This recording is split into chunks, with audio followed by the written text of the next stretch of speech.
Selamat datang ke channel YouTube Tang Sofia Property. Jika berminat, subscribe, tekan loceng, like, komen, share channel kami.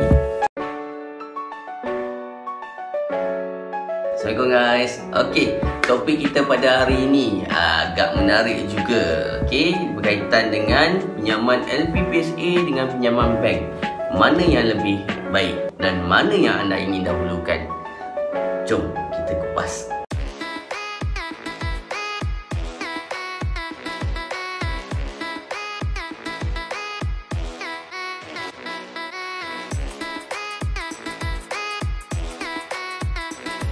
Okay, bagi memudahkan anda untuk membuat pilihan sama ada anda nak pilih pinjaman LPPSA atau pinjaman bank, kita lihat perbezaan-perbezaan di antara pinjaman LPPSA dengan pinjaman bank. Mana anda yang fikir yang terbaik untuk anda?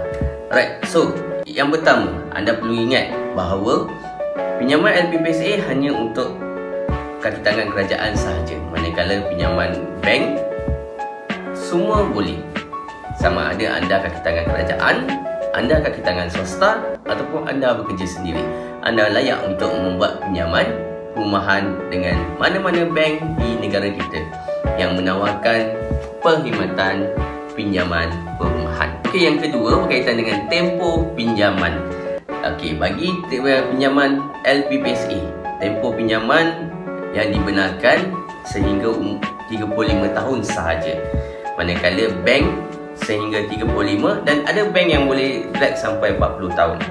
Baik, tetapi anda kena ingat, untuk LPPSA tempoh pinjaman memang 35 tahun, tapi had umur mereka boleh buat sampai umur mereka 90 tahun, manakala bank hanya sampai 70 tahun. Let's say contoh dia macam saya sekarang ni, umur saya 30 tahun. Right? So 30 tahun saya masih layak untuk dapat 35 tahun lagi, sebab tempoh pinjaman sampai 90 tahun. Hak umur 90 tahun untuk pinjaman LPPSA. Bank pun sama juga, saya boleh buat pinjaman drag sampai 35 tahun. Tapi kalau umur saya 40 tahun, kita ambil 45 tahun lah, senang, 45 tahun, saya masih boleh entitled 35 tahun kalau saya buat pinjaman LPPSA. Tetapi bank, saya tidak boleh ambil tempoh sampai 35 sebab dia sampai had umur 70 tahun sahaja. So 70 tahun tolak dengan 45, ada baki berapa saja? Dalam 25 tahun saja saya boleh buat pinjaman. Okay, perbezaan yang ketiga berkaitan dengan kadar faedah. Memang kalau anda lihat sekarang ni, situasi sekarang ni, bank menawarkan kadar faedah bawah daripada 4%. Memang sangat berbeza dengan pinjaman LPPSA yang hanya menawarkan 4% flat rate.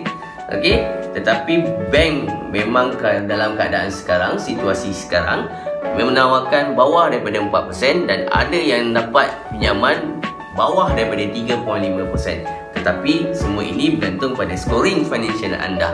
Okey, tak semua orang akan dapat 3.5 ke bawah. Ada yang akan dapat 3.6, 3.7, tetapi masih rendah lagi berbanding dengan LPPSA yang 4%. Itu situasi sekarang. Tapi kan anda kena ingat, kalau ekonomi dah bagus, dah cantik, alright, so kebarangkalian kadar faedah bank akan naik lebih daripada 4%. Okey, yang keempat berkaitan dengan kelayakan. Untuk mengira kelayakan anda, kalau pinjaman LPPSA sangat mudah. Kenapa saya kata mudah? Senang saja. Anda cuma pergi ke laman web LPPSA, okay, masuk ke bahagian calculator dan kamu cuma masukkan segala butiran yang ada dalam payslip anda sahaja. Yang ada dalam payslip anda sahaja, ya. Jangan masukkan semua komitmen-komitmen luar daripada payslip.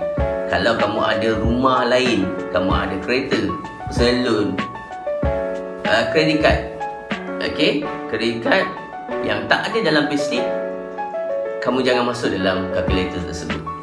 So bila kamu dah masukkan sahaja yang ada dalam payslip, dia akan auto generate berapa jumlah kelayakan pinjaman anda, amount jumlah kelayakan anda.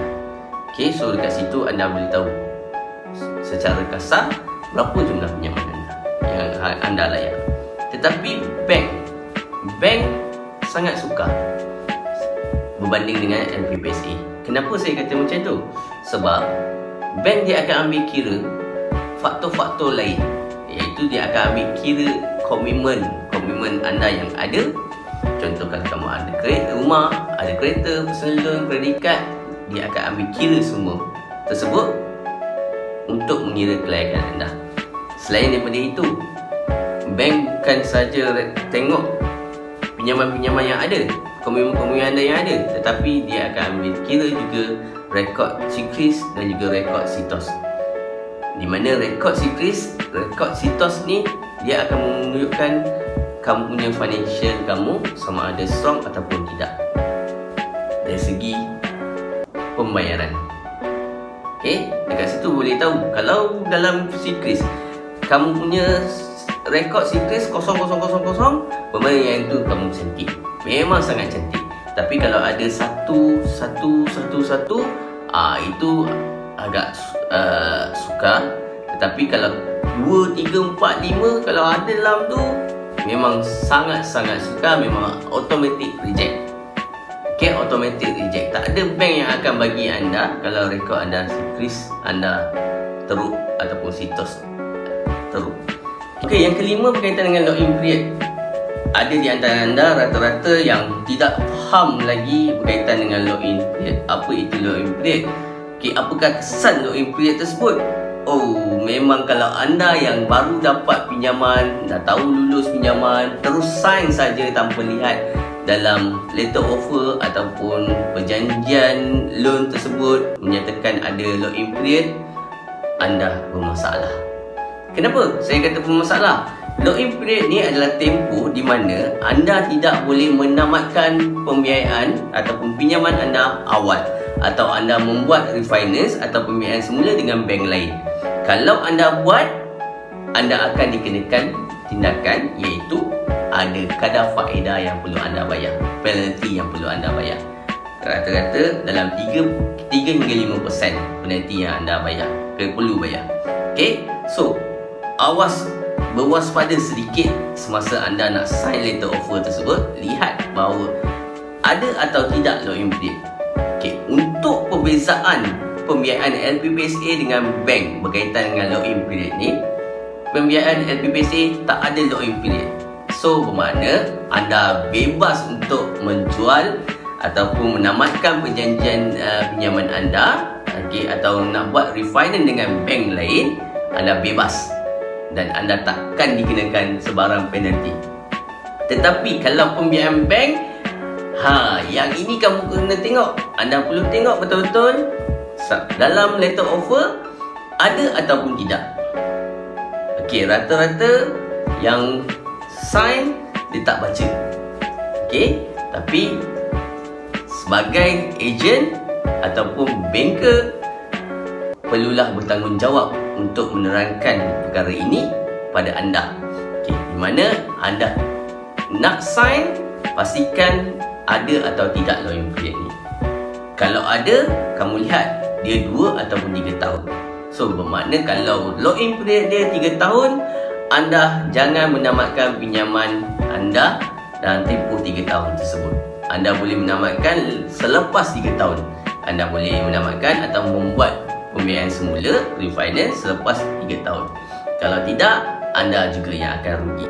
Okey, yang keenam berkaitan dengan pembiayaan semula. Apa yang dikatakan dengan pembiayaan semula adalah di mana anda memanjangkan tempoh pembiayaan dan anda menambahkan pinjaman yang sedia ada.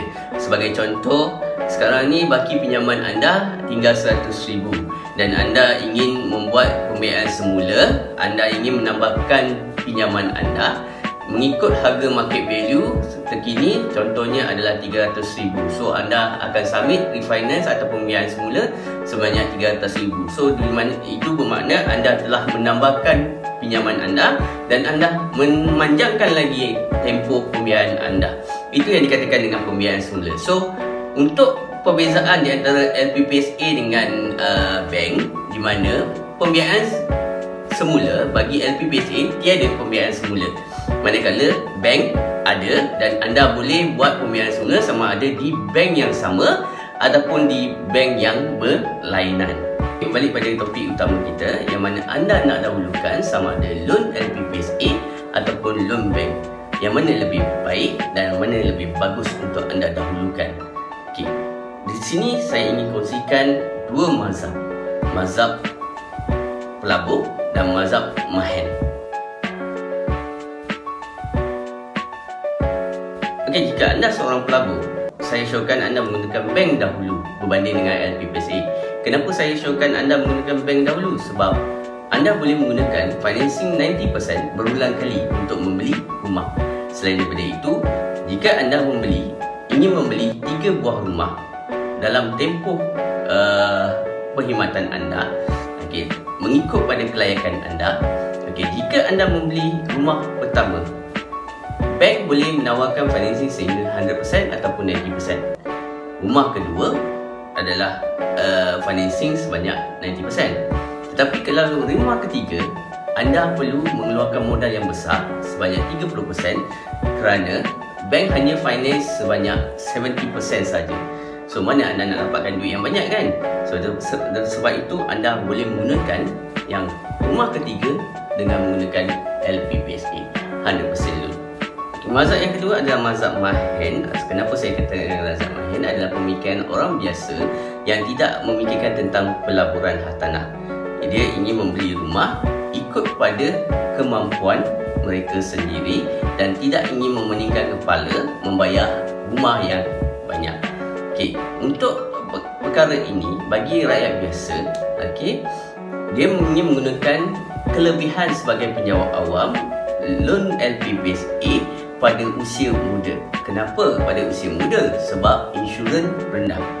Okey, dan bulanan akan jadi rendah dan jumlah kelayakan mengikut pada kelayakan sedia ada berdasarkan gaji mereka. Perkara kedua, mereka tidak ingin memikirkan kos untuk membeli rumah yang lain. Contohnya seperti kos kewangan, valuation dan juga insurans. Kerana LPPSA boleh menanggung keseluruhan kos tersebut.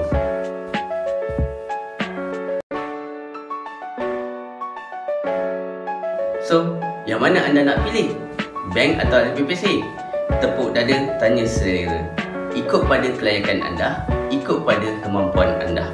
Jika anda rasa anda ingin membeli banyak rumah, anda menjadi sebagai seorang pelabur. Jika anda ingin satu rumah yang selesa, anda boleh menggunakan loan LPPSA tanpa memikirkan untuk bayar bulanan yang banyak.